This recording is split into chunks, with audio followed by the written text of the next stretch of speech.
Hi everyone. I thought today, as I was in a bit of a reflective mood, I would do my video from the wonderful chapel, just to remind you of that today. And I'm going to start with the 3 candles that are lit here in memory of the 3 members of the community who have very sadly died with COVID-19 since March. We had the funeral of Andrew last week on Thursday, and as you can imagine, it was full of drama and laughter and tears. And to be honest, I felt very privileged to be able to attend, as you can only have a small number at Golders Green. However, we did have the hearse drive through Preacher's Court, and thankfully it was exceptionally moving. I've asked Leslie to pass on some of the photos in the email to you.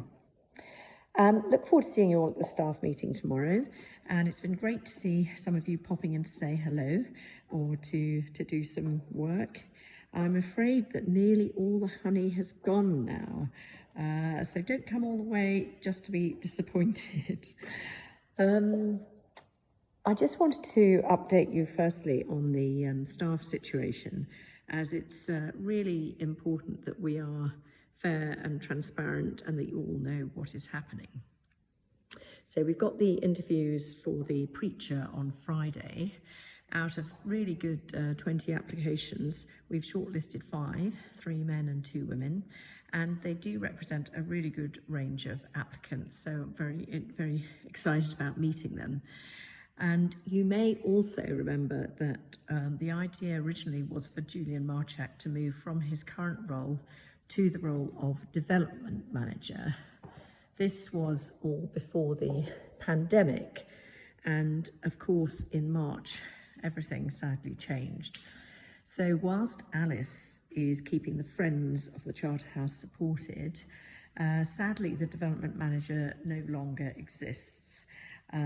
So therefore Julian is going to be completing his duties at the end of June, and we will make sure that we say a proper farewell for everyone. We'll be joined next Monday, 15th of June, by our new head of property, who is called Mark Fox, and I'm sure you will all give him a good welcome. He's got 20 years of solid experience in commercial property, and he's looking forward very much to joining the team. Just an update on staff movement. So Graham is looking, obviously, once we are able, with government guidelines, to get more staff in here, and once we are confident that the risk is not as great, he's looking on some staff returning to work, but for the time being it's going to be Julian coming in to the office next week to do the handover.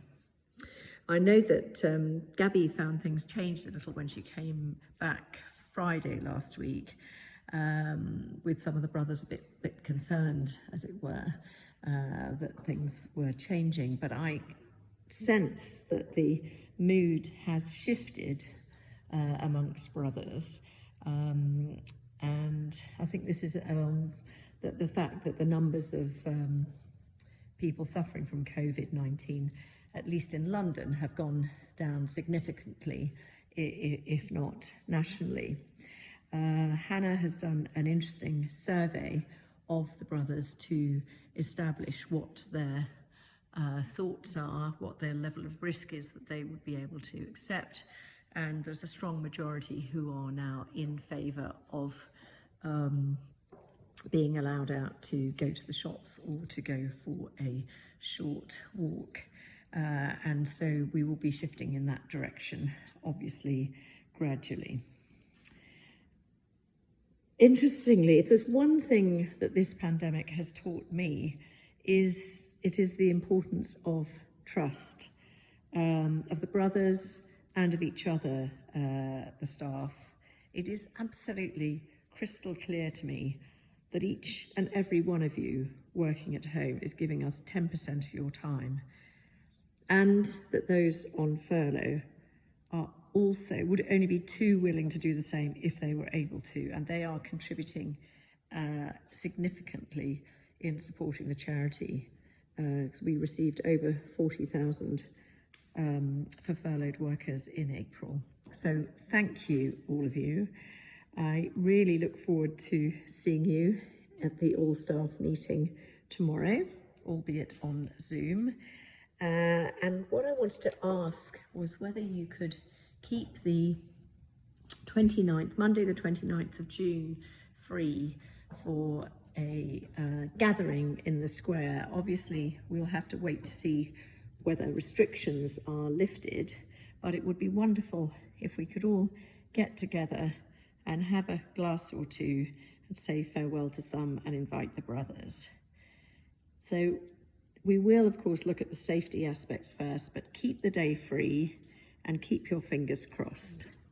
So from the chapel in the Charterhouse, all that remains for me to say is stay safe and stay well. Thank you.